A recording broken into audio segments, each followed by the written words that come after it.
Social responsibility of Singapore. On pollution.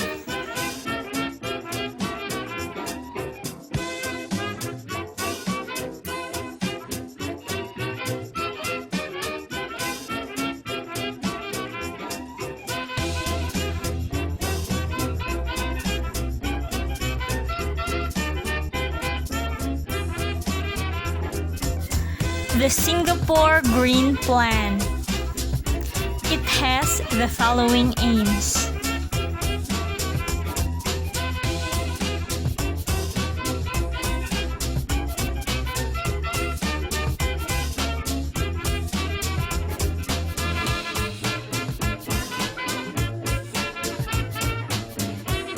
Its targets include the following.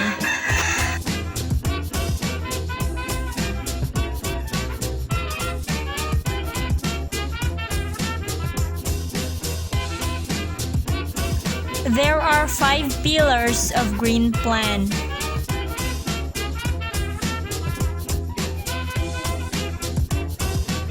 First pillar is the city in nature. To create a green, livable, and sustainable home for Singaporeans, the aim is to plant 1 million more trees and develop new parks with more lush vegetation and natural landscapes.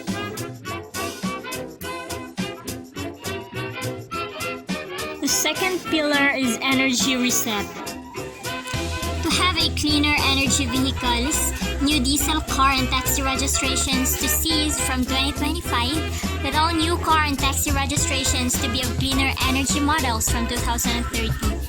Further revision of road tax structure to bring down road tax for mass market electric cars, and to have 60,000 electric vehicle charging points by 2030, with 8 electric vehicle ready towns by 2025. Greener infrastructure and buildings. Green 80% of Singapore's buildings, 80% of new buildings to be super low energy buildings. Best-in-class green buildings to see 80% improvement in energy efficiency by 2030. Energy consumption in housing towns by 15%. Quadruple solar energy deployment to 1.5 gigawatt peak by 2025, and tap on cleaner electricity imports, and increase R&D on renewable energy and emerging low-carbon technologies. Third pillar, sustainable living. Introduce an eco-stewardship program to enhance environmental education in all schools. Work towards 2/3 reduction of net carbon emissions from school sector by 2030, and at least 20% of schools to be carbon neutral by 2030. Trips during peak periods to be on mass public transport. Triple cycling path network from 460 kilometers to 1,320 kilometers, and expand rail network from 230 kilometers to 360 kilometers. Reduce amount of waste to landfill per capita per day by 20% by 2026 and 30% by 2030, and reduce household water consumption to 130 liters per capita per day. The fourth pillar, green economy. New enterprise sustainability program to help local enterprises adopt sustainability practices. Develop Singapore to be a carbon services hub and a leading center for green finance in Asia and globally. Develop Jurong Island to be a sustainable energy and chemicals park, and leverage opportunities in sustainable industries to create good jobs for Singaporeans. Seek new investments to be among the best in class in energy or to be the best in class in carbon efficiency. The fifth pillar, resilient future. Safeguarding the coastlines against rising sea levels. That is dedication of 5 billion Singaporean dollars to coastal and drainage flood protection measures and formulation of coastal protection plans. Safeguarding food security by producing 30% of nutritional needs locally through developing land and sea space and skilled workers, funding support, and promoting R&D. In keeping Singapore cool, moderate the rise in urban heat such as with cool paint and by increasing greenery. Governance plays a key role in the development and prosperity for the future of a country. With good governance in the state, it is possible for a small resource, limited and young country like Singapore to develop effectively and enjoy prosperity. Without good governance for the present and future society and economy, however, even countries endowed with abundant natural resources will not succeed.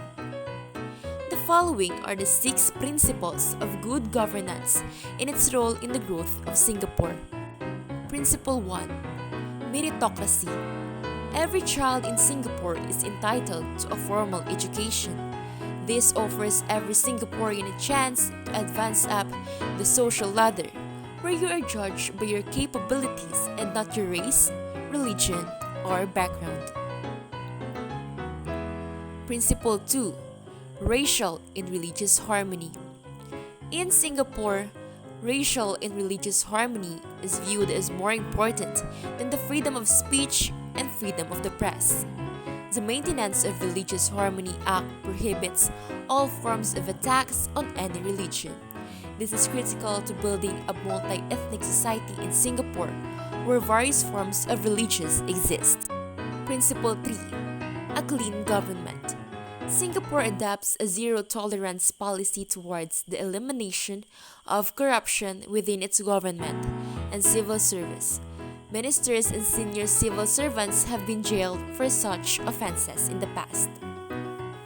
Principle 4. Rule of law. According to a World Bank study, the rule of law ranks top among the factors influencing a country's development. With a sound justice system in place based on good governance, everybody in Singapore is treated fair and equal. This gives confidence to businessmen and investors who know their money is placed in a protected environment. Principle 5. Inclusiveness. Singapore views social equity as crucial in its growth strategy. The government subsidies education, housing, healthcare, and public transportation for all its citizens.